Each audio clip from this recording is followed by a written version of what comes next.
এই যে সর্ষার খোল খুব দিচ্ছে। সর্ষার খোল অবশ্য সব কিছুতে দেওয়া যায়।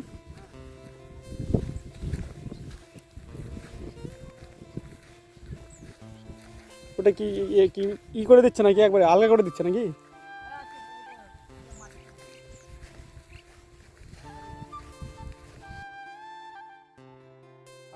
ছিটাই ছিটাই নাকি?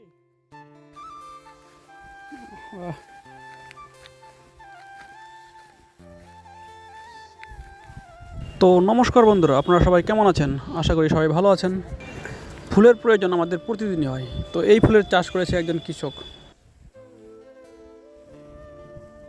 আমাদের ফুলের চাষ না, এখানে আমি দেখলাম যে ফুলের চাষ, তারপরে আবার সার দিচ্ছেন। কি ব্যাপার? মালদে?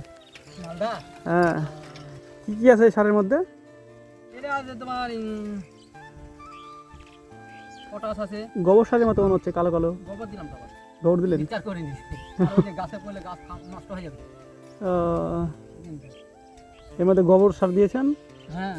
আর সুফলা সুফলা, ফসফেট, ইউরিয়া, পটাশ, মানে সবই দিয়ে মোটামুটি বোরনটা দিয়ে এই তো মিক্সচার।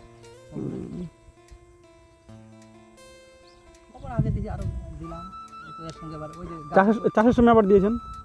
চাষের সময় দেইনি, কিছু দেইনি। চাষের সময় কিছু দেননি? না। এই বীজগুলো কোথা থেকে নিয়ে এসছেন, চারাগুলো? না বাড়িতেই? কলকাতা থেকে। এই সাইডে দেখি প্রচুর ফুলের চাষ, এই সাইডে প্রচুর দেখি। আবার লাগাবো এখানে, ওই সাইডে না? ওই সাইডে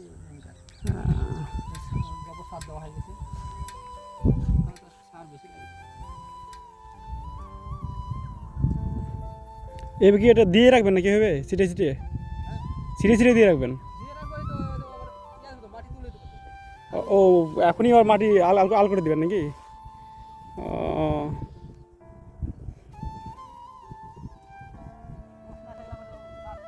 আর এইভাবে রাখলে পরে তো আবার রসও শেষ হয়ে যাবে।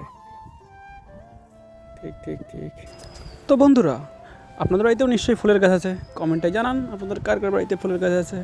আমাদের দিকে হয় না তো, এদিকে ফুলের গাছে এত যত্ন সবার, আমাদের দিকে যাস খায় লাগিয়ে রাখবে, হলে হলো না হলে না, মানে বাড়ির পুজোর জন্য আর কি। আর হয় অনেক জায়গায় করে, না করে অনেক জায়গায় করে। হুম।